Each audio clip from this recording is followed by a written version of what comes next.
Okay, I have a question for you. It does relate to baseball, and I've often said this.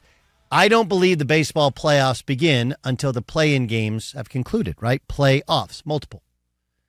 So, do the NBA playoffs start, or is this the play-in tournament? I don't think you're in the playoffs if you play today. I don't think you're in the playoffs and play today.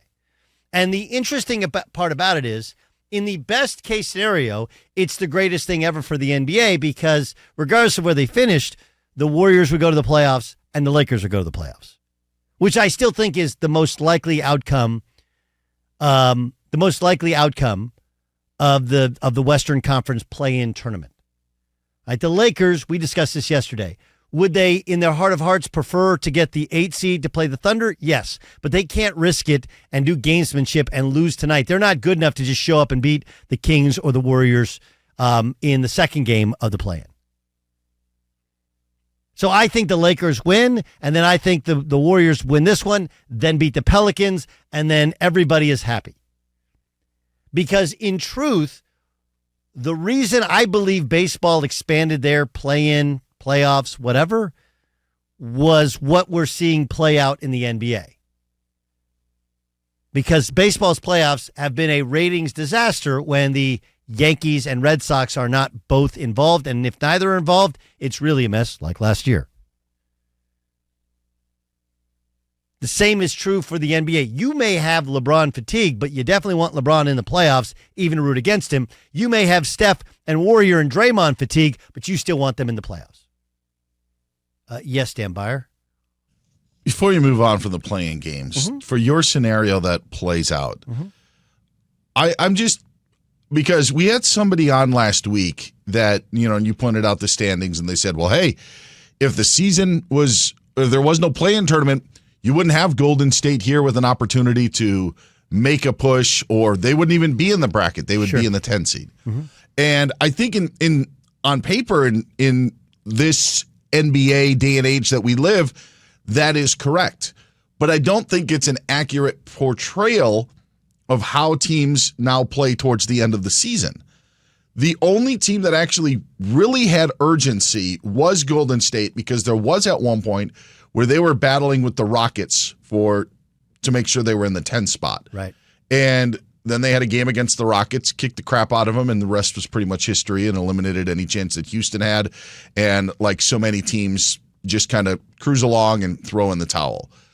I just wonder in all of this of, we look at tonight and we say, yeah, it's great for the NBA. They have Steph Curry and LeBron James in these games.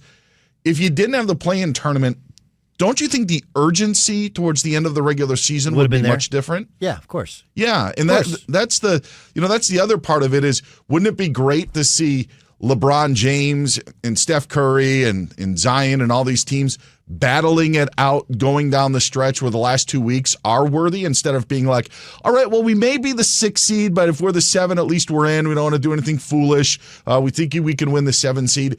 Because I went and looked back at the play-in the NBA standings since the play-in tournament game. More than half of the time, Doug, there's a sizable gap between the 10th seed and the 11th seed. Yes. And I don't think that's great for basketball, because we know certain teams just throw in the towel, but I don't think that there's as much urgency. It wasn't every year. Sometimes it was a game that was a difference, but more often than not, you had a sizable gap because there really wasn't any urgency. And tonight is great, and tomorrow will be great, and maybe Thursday and Friday will be good as well. But are we sacrificing the final 2 weeks of the season just so we can have these great nights in the playoffs? I don't know if it's necessarily worth it. I think the final 2 weeks of the season were actually okay. I think it's the unspoken part which the NBA is trying to address. And the truth is, like with the play-in tournament, with the in-season tournament, it's trying to address, because I actually think your point would be even stronger, and I'll help make it stronger, is it's not just would you have more urgency throughout the year? Yeah. Right? Because everybody was doing what we did in college, which is like you don't pay attention to the assignments in the regular part of and then all of a sudden the finals coming up. You're like, oh, I got to bone up. You're in every study session. You go and see the professor. And you're like, look, dude, had you just been doing this the whole year, you wouldn't need the final to help change your final grade. You wouldn't have to call the professor afterwards and beg for a little bit of extra credit. Had you just been doing this? So you're right. Right? It only points out, like, if we didn't have this with the Warriors, with the Lakers, would they have spent more time and had more detail and given guys less days off, so they wouldn't be in this.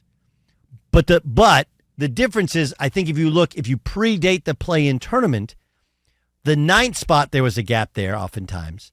And those teams, if they weren't in, they were all tanking.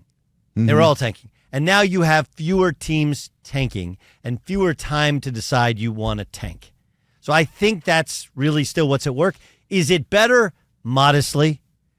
It's the law, like what you're pointing out is the law of unintended consequences. The intended consequence of this whole thing is to make more teams competitive at the end of the year. Yep. So it's not just 10, it's 11, 12, 13 think they got a chance. And they haven't gotten there. Baseball has gotten there. Baseball is way more competitive at the back end.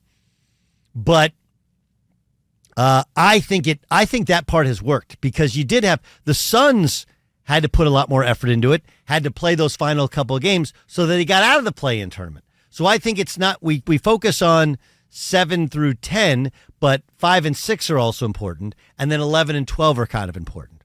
So are there scenarios that could make this better? Yes, absolutely. Yes.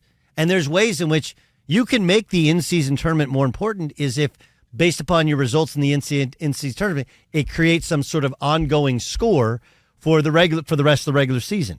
But it's all telling us what we all know to be true, which is nobody cares about the regular season, and teams are just now going like, all right, now we'll figure it out.